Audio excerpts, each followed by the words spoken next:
morning. And to those of you joining us online, we are live streaming this as of this week and have gotten a really great response from the online community, and I have a community back in Atlanta. So, hey guys, who I've taught this practice with over the last couple of years, and before moving to Asheville about 9 months ago. I feel like I'm about to birth a baby. It's 9 months. That's crazy. Does anybody else feel that though? Like something big. You know, it's new moon, right? Aren't we right in the new moon in Aquarius? Hello, Aquarian. No wonder. As I go into labor during class, just lay it down. I want natural childbirth, so. Just remember. Yeah, breathe. Breathe. Water birth. Yeah. And a whole new me will be reborn, and a whole new you, so thank you. Just a curiosity of those in the room, first time QiGongers? Okay, wow, okay, so about 34. Tai Chi, have you done any Tai Chi? A little bit of Tai Chi, okay, very similar to Tai Chi. Tai Chi is younger brother or sister to QiGong, and so I'll get into a little history since we've got a lot of new people and probably some new people joining us for the first time. We'll do a little recap of what it is and what this totally awesome QiGong is for me and for you in terms of the practice. But you're already doing it. You woke up this morning. You're already moving some chi. And isn't meditation, for those of you who came a little bit early before 11:30 and between the 11 and 11:30 hour, isn't that an amazing practice to be able to meditate, focus, and ground while there's bells ringing and doors people walking all around, and you're like focus, breathe. How many people so badly want to open their eyes and just look around and say, who walked in? Who's here? Me. I'll raise mine first. And the awesome practice of pulling that energy inward every single time. Like part of it is a little bit of pride. I'm a good meditator. I can focus. I'm not going to be distracted. I'm going to do this. I can hear my ego stepping into that spiritual, place and go, yeah, you're an awesome meditator. Good job. Good job, Phoenix. You rock. Everybody's watching you.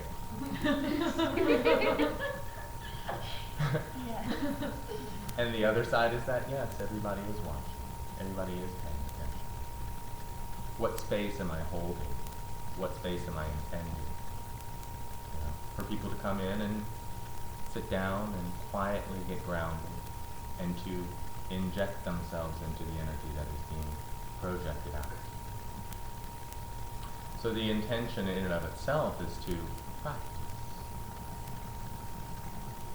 And the energies of our ego versus the energies of our higher self or spirit or soul or whatever you want to call it, consciousness.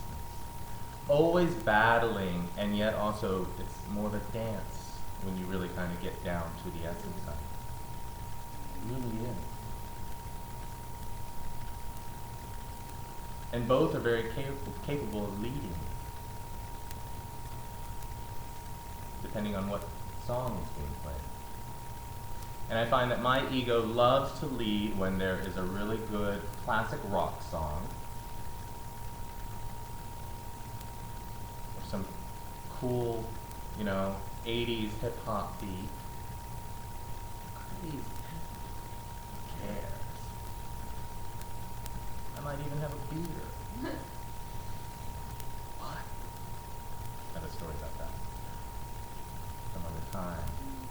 And then there's other times where I allow my higher consciousness myself to lead the dance when I'm meditating. It leads that dance much better than my ego. My ego wants to be right, wrong, perfect in a certain way. My spirit says, chill. This is what we're doing. Follow me. Stop stepping on my toes. Trance dancing. I sometimes lead a trance dance, the etherical, just, ugh. My soul loves that. And my ego enjoys it too. So it's all about the integration of who we are, both as these physical beings with this thing called the ego, and then non-physical beings, essential selves, higher selves, soul, spirit, God, whatever you want to call them. And how do we integrate that into this life experience, which is both birth and death,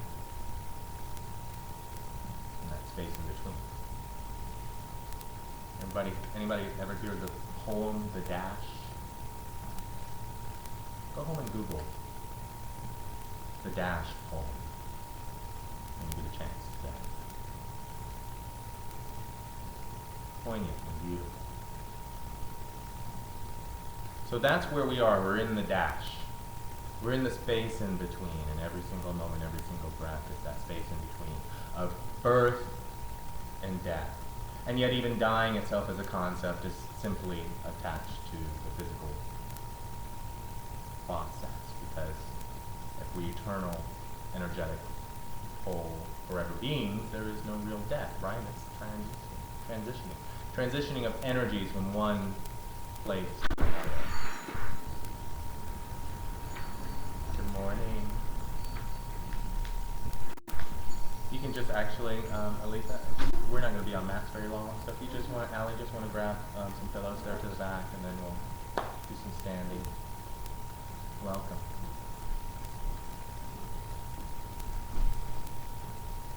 So the integration of our whole selves, and what does that mean? Well, if we're, these energetic beings, what does that mean? And what is energy? And how does it work? How does it flow? How does it not flow?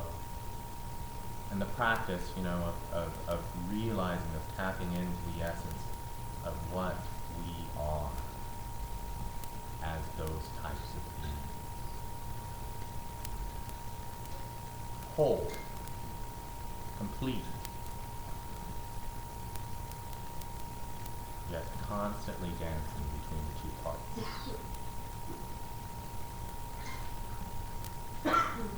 I went to an open mic night last night, and I did some poetry. One piece that I've read a few times, pretty intense piece. It was written when I adopted the name Phoenix as my spirit name, which was not very long ago, actually, just officially last August. And then a second poem, but there was a first one that I had started but never completed, and it came through yesterday for completion. And it's pretty intense, for me especially, because I don't tend to write in the style that it came out. Everybody knows what poetry slam is, right? I'm not a poetry slammer. Maybe a wannabe. I'm very intrigued by it, but I am a poet, a writer. I've been writing for years, but most of my stuff is it sounds good in the head, if you read it. Very melodic and creative, in my opinion. And this other one was not so much. Staccato and forceful and cussing. Lots of cuss words in there. My ego was like, yay!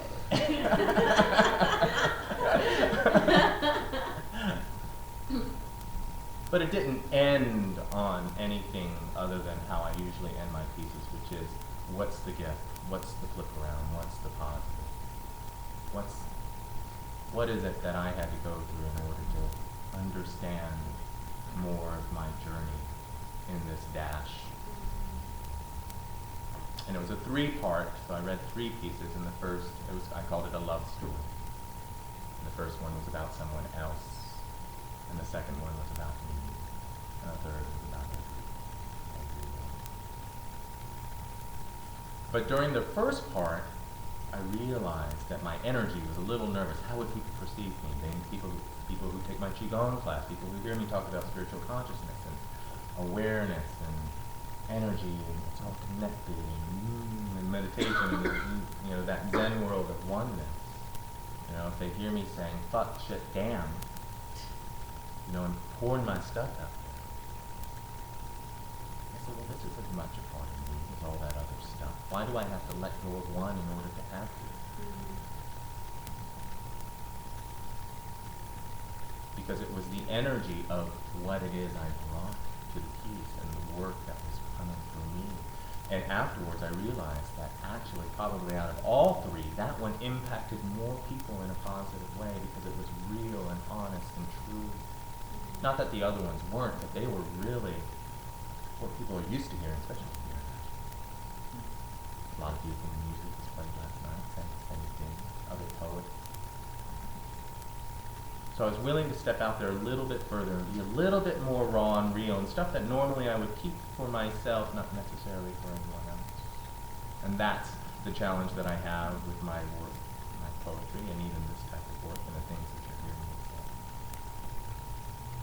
And I say, what good does it do if I hold it all? If I'm not true enough?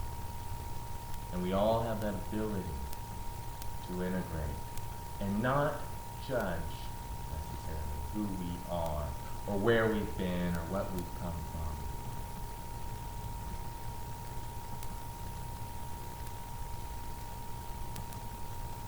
But the trick is not to get stuck. And I'm far from stuck on that part of my journey. In fact, I can see how it launched me so beautifully into some new areas just within the last 5 to 6 months.